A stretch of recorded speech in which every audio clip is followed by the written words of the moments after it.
Click the link in the description below for a chance to win 10 classic best-selling Law of Attraction books. We hope you enjoy this presentation. If so, please click the like button and click the subscribe button below to receive notification when we release new recordings. Richard Hargraves presents Be Master of the Mood by Neville Goddard. First published 1964. This audio edition recorded 2023. Digitally narrated using the voice of Jeff Masters for buildingmentalmuscle.com. Copyright 2023 Iron Power Publishing. All rights reserved. Be Master of the Mood by Neville Goddard. Tonight's subject is Be Master of the Mood. First of all, I want to thank you for your perfectly wonderful letters. Another windfall this week. One gentleman enclosed 8 pages thick, another 6, a lady 2, and so it goes. Perfectly marvelous, really. The gentleman with 8 said he only started coming here when I returned this past November and gave me this perfectly wonderful epistle. Tonight we will tie them in, not all of them, we can't use all, but tie a few with the deep part of the story, which is taken from the 42nd Psalm, and how we read the Bible. First of all, we are told the threefold cord is not quickly broken. The first strand is that which anyone who can read will discover when they read the story. What you can't read, you can listen to the story, and the one who can read it for you can tell you. If he can tell it with understanding, so you understand the story, that's one strand. Then there's a second strand, for that is simply a story, but it's secondary to his meaning, and you try to extract the meaning of the story told. Then you must put it to the test, because you are the operant power. If you can take what you extract, or think you've extracted, and test it, and it proves itself in performance, you have the second strand. And the third comes by revelation, and you'll find every passage of the Bible autobiographical. Every chapter of the Bible will be seen eventually in an autobiographical manner. So, we'll take the 42nd tonight and show you how it is seen after one has had the experience as an autobiographical chapter. He's experienced it. On the surface it's called a mascule. Well, a mascule, there are 13 mascules in the Psalms. This is the second of the 13 so-called. A mascule is simply special instruction. That's really what it is. Unlike all the other Psalms, read the mascule, you'll find that they are telling you something very, very deep. And don't let go, just read it, and ponder it, and simply scrutinize it carefully, for it has something very profound in it. That's a mascule. Take the psalm, a psalm of loneliness, and here it is trying to give us instructions concerning the overcoming of loneliness. So here, as you read it, everyone suffers eventually, if not in the past or today, sometime in one's life, they have a sense of loneliness, or it may be through the loss of some human company. But in this case, it isn't, for the beginning of it is a thirst for God, that nothing in this world can satisfy, but an experience of God. You could be among millions of people, and he's alone, because he can't be entertained by things outside of himself, he wants to find God. And so, here in this thirst, he said, as the hart panteth after the water brook. So panteth my soul after thee, O God. My soul thirsts for God. When will I come and behold the face of God? My tears have been my food day and night, while men say to me, and they say continually, Where is your God? Psalm, chapter 42, verse 1-3. And so, here is this bruised body as it were. The scoffers knowing his interest in God, his belief in God, and he can't prove the existence of God, and they throw it up at him. He has not a thing to prove the existence of God, the reality of God, yet he cannot quench the thirst with anything that happens on the outside. It's a thirst for God that only an experience of God can satisfy. So here, first of all, he confesses his own sorrow, and then he tries to urge his soul to find rest and hope in the certainty of God. But he himself is not sure of this reality of God. He believes in God, he hasn't had the experience of God, so he's urging his soul to really find rest and hope in the reality of God. So, he makes the statement, "Hope in God," after he tells himself, "Why is this soul of mine cast down? Why art thou cast down, O soul? Why are you disquieted within me? Hope in God, for yet again I will praise him, he who is my help and my God." Then he gives us a cue. If you can take tonight, as one of my friends said in a case history, may be totally unaware of what he did, but he was using this psalm. So, in this he gives us a cue, that if in this self-communion I find no rest, I cannot in some strange way find the peace that I seek, then I could by consultation with the past find it. And so, he said, "These things I remember, as I pour out my soul," and then he itemizes the things that he remembers. The first one he remembers: "How I went with the throng, and how I led them in procession to the house of God. And then the crowds, they were gay crowds, and they sang these songs of praise and thanksgiving, and it was a multitude, not just a few, a multitude keeping festival." Verse 4. He remembers that, so he claims. But that was not the satisfying experience that he wanted of God. And everyone wants it. Well, here I'll tell one story, and how this gentleman used this unwittingly. For if I cannot by self-communion find the peace that I seek, then I can employ this communion with time, consultation with the past. So, he writes the story. I can only take 3 of his stories.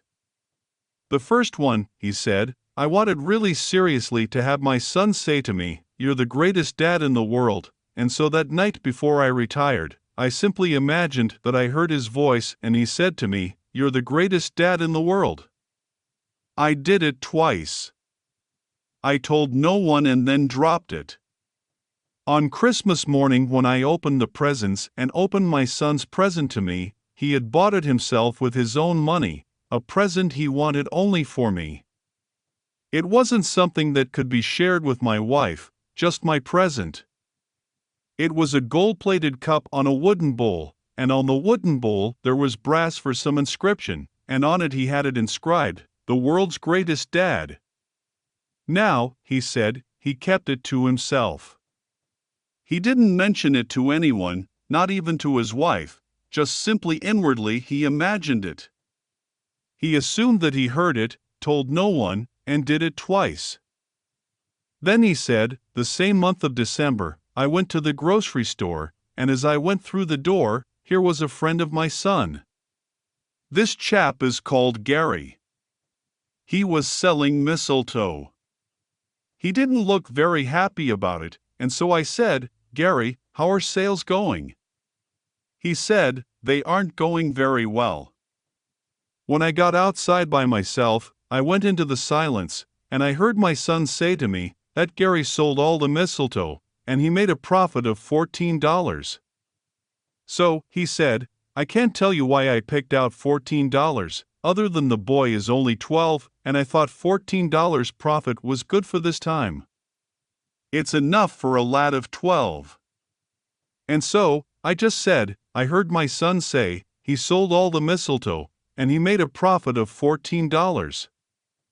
Well, 2 days before Christmas when I came into the living room I noticed among the decorations some holly, and I inquired, well, where did the holly come from? My son said, well, Gary had some left over, and he gave me some holly. So, then I asked, what happened to the mistletoe? Oh, he said, he sold all the mistletoe, and he made a profit of $14. Well, now these are 2. Now this is where his consultation with time comes in. He said, "At my home looking from my dining room, I could see in the past a beautiful, landscaped hillside, about a quarter of a mile away. And then the neighbor next door grew bamboo, and the bamboo came up 6 to 8 feet above my hedge, and blocked off completely this lovely view of mine. And all the benefit I got from the bamboo, when the wind blew, I got all the leaves. And so, I didn't want to do anything about it physically, or say anything to my neighbor, but I sat at my dining room table. Again, I did not tell anyone what I am doing or what I did, but I saw the past. That is, I saw that hillside as it used to be seen by me, sitting just where I'm sitting now. I saw it clearly in my mind's eye, because I closed eyes to the obvious, and in my imagination, I recalled the scene of the past and felt satisfied in seeing that same wonderful, beautiful scene of the past. 10 days later, when I came home, my wife said to me, "Have you heard the news?" And I wondered, "What news?" She said, "Our neighbor is going to cut down the bamboo." Well, in the immediate present the neighbor took down the bamboo, and he said it strangely enough, it was so detailed in keeping with my image where mine would go over now, and take my vision, and put it over the fence. There is still bamboo out there, lots of it, but only the bamboo that blocked my vision, only that was removed, in keeping with exactly what I did seated at my dining room table. Then he goes on, and gives me another 5 perfectly marvelous ones. But here, these 5 prophets, he's telling us to consult with the past. He said, "These things I remember, and they're only joyful things, among the things that he remembered, not one sad note in the things remembered." So, if I by communing with myself cannot dispel the loneliness, then I can just fall upon another aid, and remember something lovely in my life, something perfectly marvelous, and once more consult with the past and put myself into that state, for I'm just moving from one state into another state. And so, that's what he did in this third case history. But here's another one, and you watch this because you must get intense about it. A gentleman, who is in the audience tonight, he writes this, that he finds, of course, he's an artist, and so maybe he has to fire his imagination with some peculiar twist, as he said, a negative twist. And so, this is what I do. I stand in a long line for a deposit in the bank, and the very last, and I'm annoyed. I'm annoyed that I have to wait in this long line to make a big fat deposit. And so, I get a kick out of my own annoyance, because I'm annoyed that I have a big fat check in my hand to deposit at the end of this long line. He said, that's the twist in my mind. And so, I'll go back 8 years.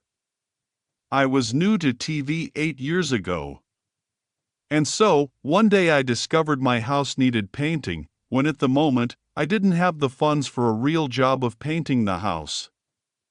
And so, this is what I did, I imagined the house painted. I was annoyed with the painters at the window, they could see me taking a shower.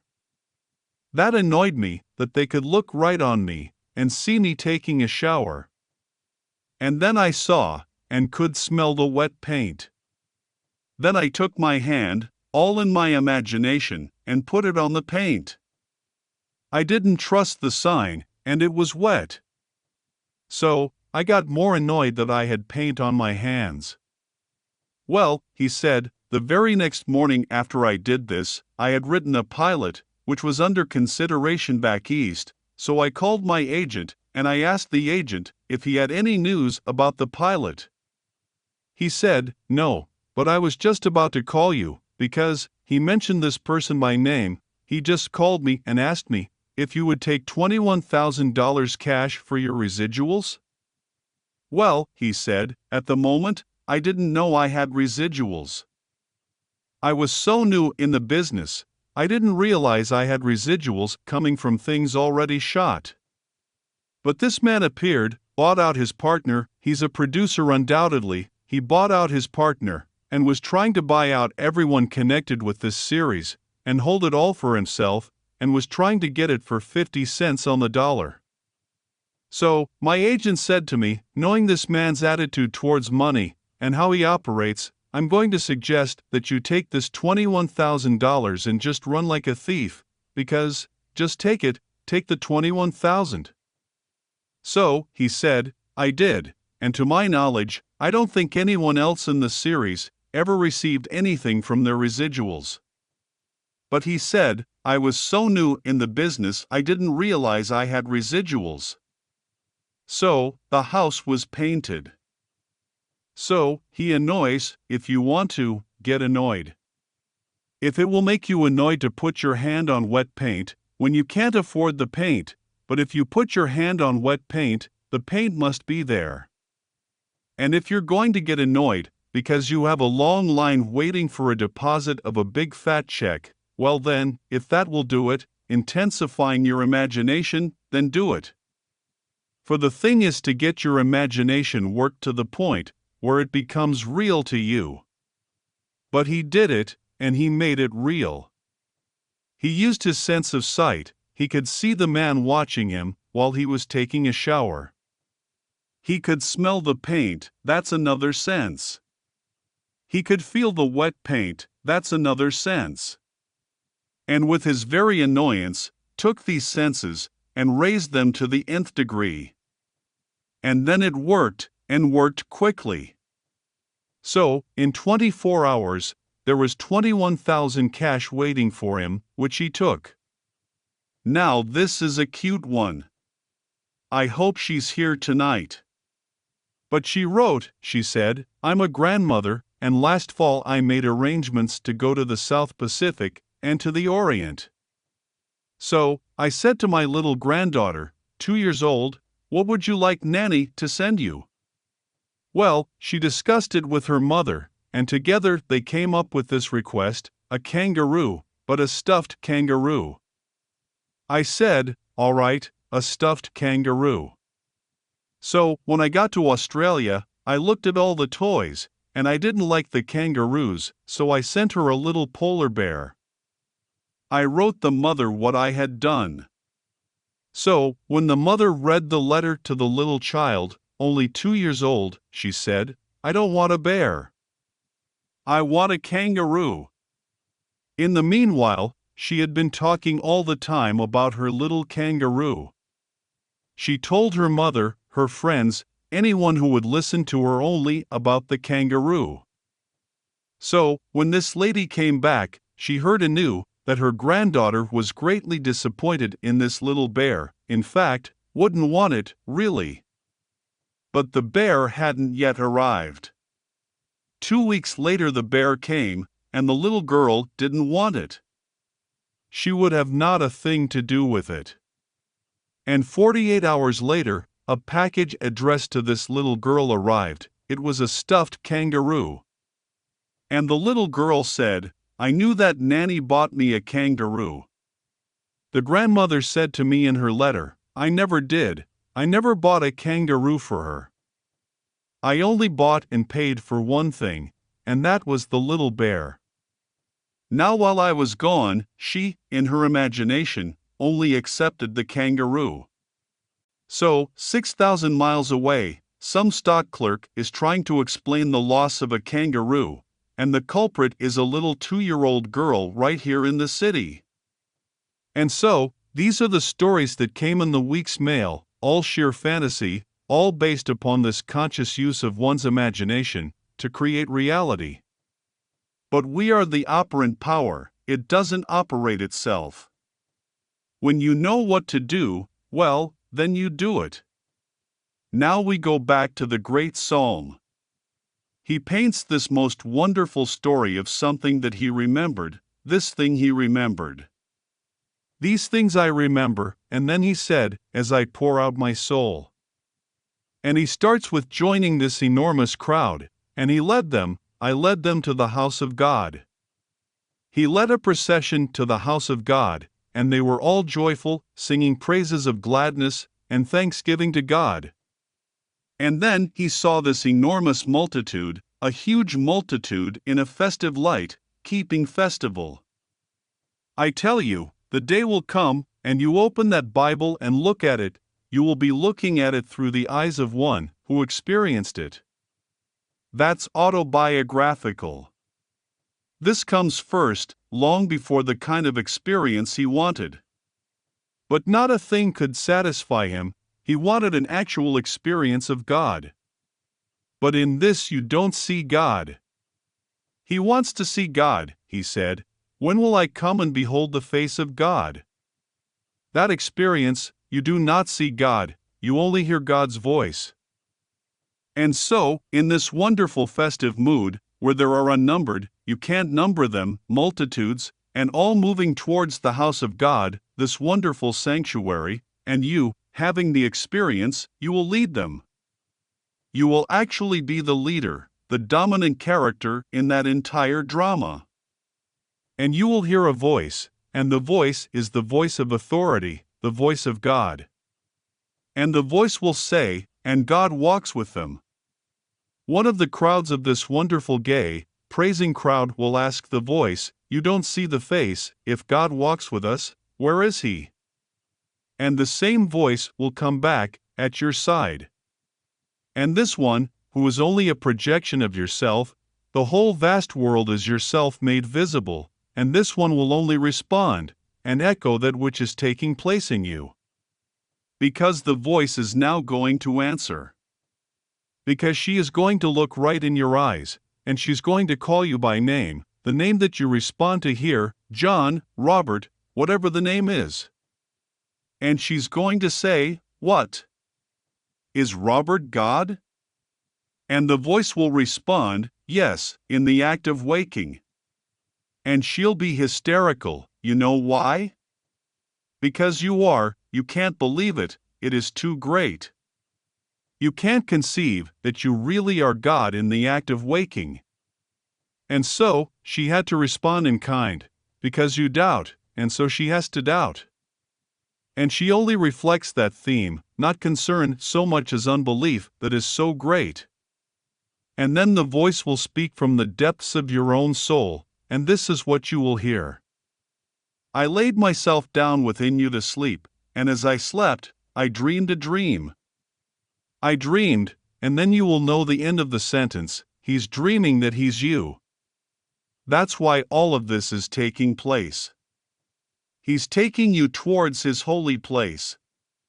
And you will wake with an experience of the crucifixion. Your hands, your feet, your head, and your side will be whirling vortices, each a vortex, and you will be nailed upon this body, and awake on your bed where you had left it, when you started the journey. So, when you relive that you will see it autobiographically, whole thing is talking about your own experience. 10 years later, will come the experiences the psalmist wanted. But bear in mind, he wasn't asking for it, because the psalmist only received the dictation. As we're told in the book of Peter that no prophecy of Scripture ever came by the impulse of man, but men moved by the Holy Spirit spoke from God. So, men are organized by divine providence for spiritual communication, and these are called the prophets. They take it down, not knowing what they're taking down. So, on one level you can read the story, and much of it doesn't make sense. Then you read it and try to extract its meaning, and that's when you take the meaning extracted, and put it to the test, and make it prove itself in the testing, as the gentleman proved it, without destroying anything. He didn't ask the neighbor to cut the bamboos down, the neighbor had the impulse, so he thought. But the neighbor's desire to cut them down originated in the vision, the imaginal vision of his neighbor, who saw clearly, sitting in the dining room, where before he was obstructed by these, about 6 or 8 feet tall bamboos above his fence. Now, here is another one. This gentleman writes me that in 1933, going down the Danube from Vienna to Budapest, that he fell in love with the sight of Budapest, the lights of the night, and pledged himself that someday he would have a view just like that. So, when he came back to America, he came straight to California, and sought a home that would have a view comparable to this view. And he found one in the hills of Hollywood. He bought it for the view, just for the view. Well, he said he lived there for years, and recently someone planted poplar trees, and they grew up to the point where they just were blocking his lovely view, which he lived for. Well, he saw the view, and not the trees. He said, "Neville, did I misuse my imagination? Was it selfish of me? The trees died, not all the trees, only the poplar trees that blocked my view. Every tree in that area that blocked my view, they died. And he had an orange tree, and, for reasons not explained to me, the man chopped the orange tree down. Now," he said, "I just noticed another little tree planted, and the leaves are coming out. But knowing what I did with the poplar trees, I'm not concerned." He said, "I know, having had the experience of God, that God can't kill God, and God being love, God can't kill love. It only rearranges the furniture of the mind, and lets something come in to conform to the structure of my imaginal act. For you can't kill love. And God created all things, as we are told, never would you have made anything, had you not loved it. And so, you don't kill the tree when you burn the tree. You don't kill anything as you think you destroy it, really." So that was blocking his view, and this thing in his mind's eye was so vivid when he came down the Danube on his way to Budapest, and that vision of Budapest was to him so thrilling that it influenced his choice of a home. Then to have someone block it, he couldn't stand it. So, he too went forward and communicated with the past. He saw the city as he always saw it. He would have no trees block it, and so they died. He didn't ask the man to cut them down, and that could have been an argument, because they grew on the man's property, not his property. That could have started some unpleasant conversation. And so, without asking anyone's permission, he saw clearly that clear, wonderful vista that he's always enjoyed. So, when you go back and when you read it, see it in 3 levels, like the ark. The ark is built on 3 levels. On the lowest level is where man's senses, with intelligence, can read the story. But bear in mind that the story is like a dream. For these were taken down practically in a dream state. And so, every dream is a parable, for these are all parables. But the story is secondary to the meaning of the story, so you get the meaning. Don't change one word of the story as it is. If it's a good translation of the original text, leave it, for you're going to experience it. And that's the depth. One day you will experience this enormous journey toward the house of God, and you will hear the voice, and you will know, with a thrill you've never known before, who you are. For you are destined to awake as God, for the voice will say, "Yes, God," in the act of waking. Then the voice will speak to you from the depth of your own soul, and you will hear it, and pass through the sensation of being nailed on this cross of flesh and blood. Then will come all the others, for you are told, "Now we're going to go up to Jerusalem, and all that is written about the Son of Man will be accomplished." I am going to Jerusalem. That's where you're headed when you find yourself in this enormous crowd, and all that is said of the Son of Man, that's you, will be accomplished as you start this journey. By the time you get there, it is all accomplished. What was accomplished there in that grand city? Its birth. Weren't you resurrected there? Who was resurrected there? That's where he's resurrected. And was it there that you saw David? It was David, it's called the city of David. And all these things will unfold within you. But here, on this mastery of moods, it is so important that you actually observe yours and use anything to get out of a bad mood, but anything at all. If you want to use an irritation, like you're in a long line waiting to put in a huge, big check, use it as an irritant. if that is going to get you out of the mood of want into the mood of affluence. Because if you can deposit a huge, big check and annoyance goes with it, just be annoyed. Not a thing wrong with that. And so, you want to have it painted, and you can't afford it, and then you put your hands on wet paint, and you get annoyed, then put your hand mentally on wet paint, and get annoyed. And so, he has that quirk. And so, he's creative, and yet maybe he needs that peculiar quirk of negation to spur his imagination to create. Maybe he does. But if you can use that, that's a contribution of that to each who will accept it, to bring here and share with me what they did. And then you can use that and apply that to business. If something annoys you in business, it's so big that you didn't have time to handle it, would something annoy you? If the oil that you could fill, well, then get annoyed. It's far better that way than not have any oil. And so, you take this and apply it wisely. It's a simple technique. But I tell you the story of the lady who sits for 1 week and bathes herself emotionally with the feeling that she had security. But I have security, and she feels the way she would feel after she has confirmation of what the feeling is implying. Then one day, after her 6 days of vigilance, she gets confirmation that she receives now $540 from this fixed annuity, and then her Social Security.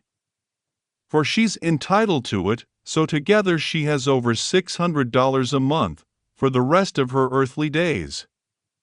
She just spent the winter in Barbados. She called me long distance, she called me this past week, to bring me news of the family in Barbados. And that was an extra gift, that didn't come out of her $600 a month, because she couldn't afford that for the time she spent in Barbados. But he who gave her this money, that pays $540 a month, said to her, I'm going to give you for a Christmas present your 2 months in Barbados, and that would mean I'm going to pay all expenses, including your hotel and your transportation. So that was additional. She has accepted that way of living now.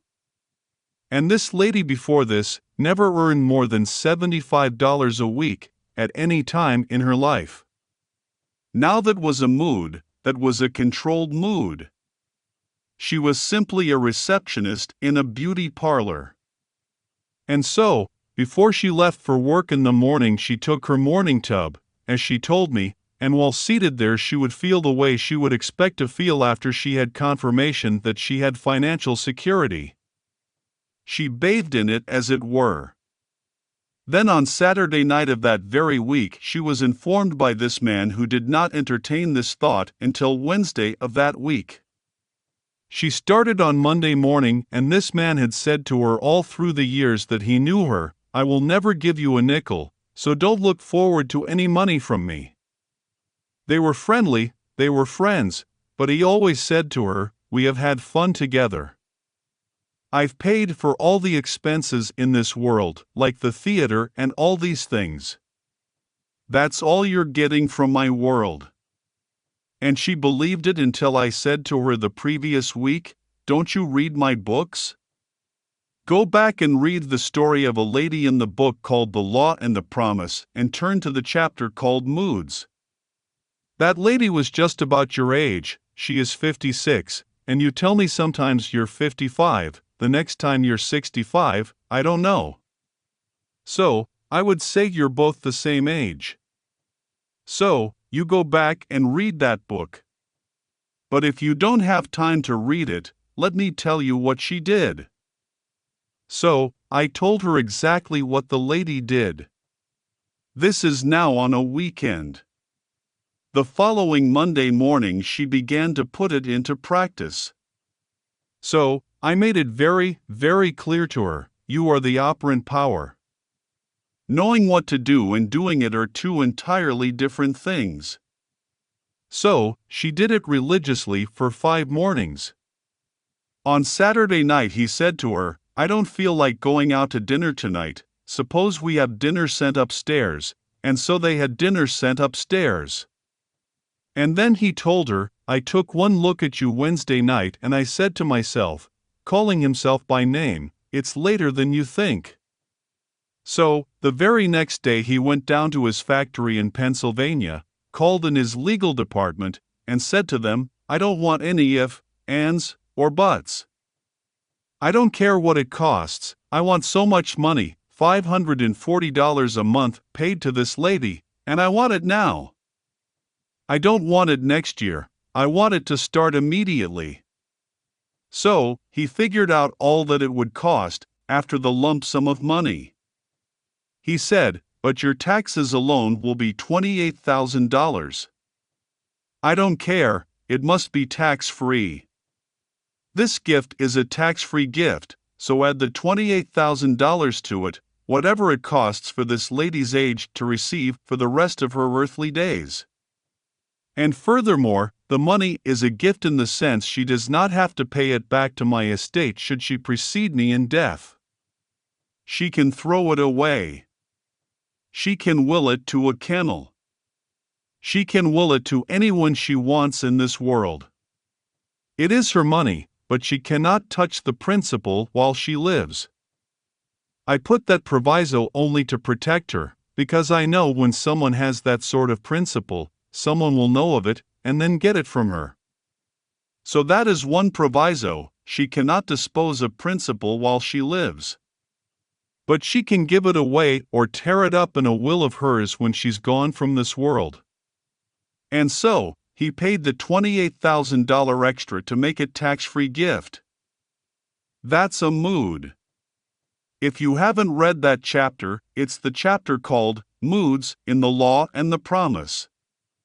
You catch a mood. And what would the feeling be like were it true? Well, then ask yourself the question, suppose I had so-and-so, well, what would the feeling be like if it were true? Then you catch the feeling, and you put on that feeling, as you would wear a suit of clothes. You know, if you really put on a new hat for the first time, you think, nobody knows it's new, but you think that everyone knows it, and you feel uncomfortable in that hat, until you wear it. Well, the feeling of affluence, when you don't know what it is so new a feeling, that you feel just as uncomfortable in that feeling as you do, with a new suit on. You walk down the street, and a man buys a new suit for the first time, he has to walk around in it for a little while, and he actually has the mood that everyone knows it's new. He feels uncomfortable in that new suit, until he breaks it in, like a pair of new shoes. Nobody really knows or cares if you have a new suit, but you care and you know, and you wear it until it seems natural. Well, you wear a mood until it seems natural, and when it seems natural, it has taken root, and it will grow and bear fruit in your world. So, these are the moods. You can make a mood very natural in a little while. But you must wear it. And so, you just dwell upon it, and see how you read the Bible, and each chapter is telling you that below the surface is a message for you to increase your joy in this world. Don't change it, leave it just as it is, and one day you're going to experience that message in the depths of your soul. For, who on looking at the 42nd Psalm would think for one moment that it's self-communion that's done it? So, he communes with himself in this psalm. And it didn't work, he communed with himself, but he didn't feel the relief that he sought. And then he took up time, past time, and then he said, these are the things I remember. And then there was a joyful remembrance, everything about it was happy and joyful.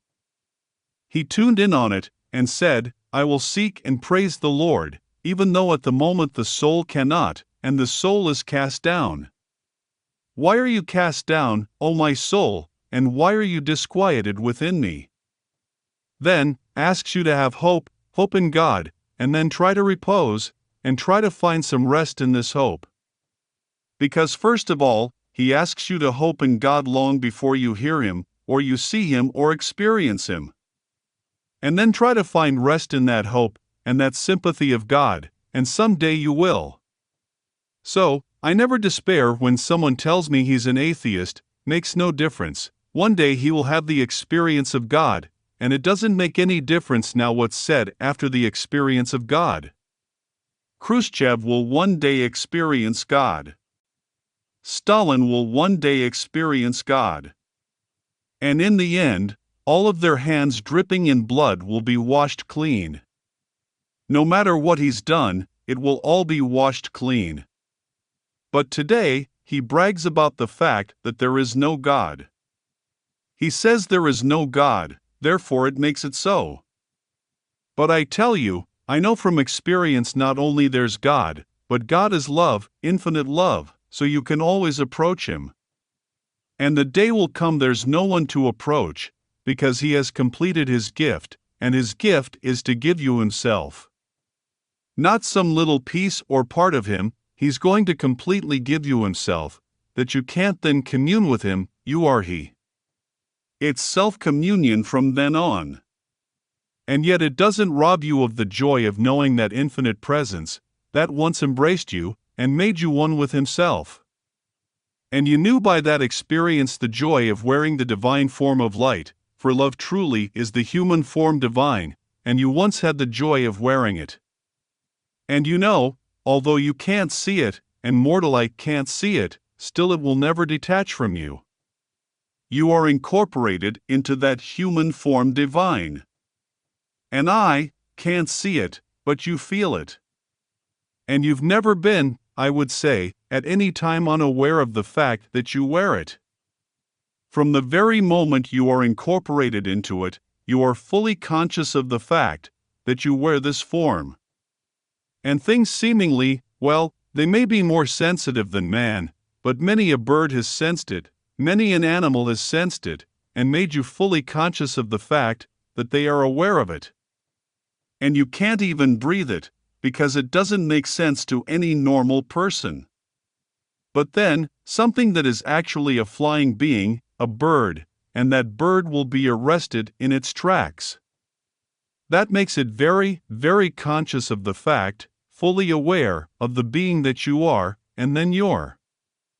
I've had it happen, time and time again, even to a little thrush. When I lived in Beverly Hills, this little thrush, every day of its life, I was there 10 months, it would bring me its gift. Its gift was a sprig. Come right up, follow my steps, look at me first to get my attention, and then drop it before me. Then one day it got what it wanted. It wanted to get into my house, and so I let him. It walked around, perfectly tame, and then I opened the door, and out he went again. But not one day did it fail to bring me a gift. The gift was to him a marvelous gift, a sprig. I didn't feed the bird, I didn't encourage it, I didn't feed it, but I was fully aware of its knowledge, and what it knew. So, Blake made the statement, how do we know? But every bird that cuts the airy wind is an infinite world of delight, closed by our senses 5. He was not alone in his vision of the bird world. Victor Hugo saw it and described it beautifully. Many a mystic sees it and describes it beautifully. But we think they are just simply birds. And every bird that cuts the airy wind is an immense world of delight, closed by our senses 5. Man has no idea what is prepared for him when the gift is completed, and his eye is opened, and he's wearing the human form divine. But in the meanwhile, use these moods wisely. Take any person, and put yourself in a good mood relative to them, help them. Help every being in this world, and do it lovingly, costs you nothing. Get into the mood that someone told you good news concerning himself, wonderful news, and don't wait for confirmation, believe in the reality of that imaginal act, and go your way. There's a lady tonight in this audience, I haven't seen her in the longest while. In fact, I often encourage her not to come. She comes alone, comes from a far distance, and she finds driving at night not the easiest thing in this world. But I know this problem, because her husband had it, and every medical doctor confirmed the other doctor that this open wound in his side could never heal. It could never heal. He'd been going back to the hospital from time to time for further treatment, but everyone assured him that it would never heal, no tissue would grow, none whatsoever. 2 months ago, she said to him, "Now look here, let us stop this nonsense. You and I know this principle, we know how it works. You look into my eyes, and you see the expression on my face when I know that that thing is cured, and I'm going to see on your face when you tell it." And he went to work doing it, and he did it daily. This was religious practicing. He said to her here recently, "I've got to go to the hospital. Call up and make a date for me today. This thing will not stay in my side." So, they made a date, went to see the doctor, the family doctor. He took a look at it. "Why isn't this remaining in the side?"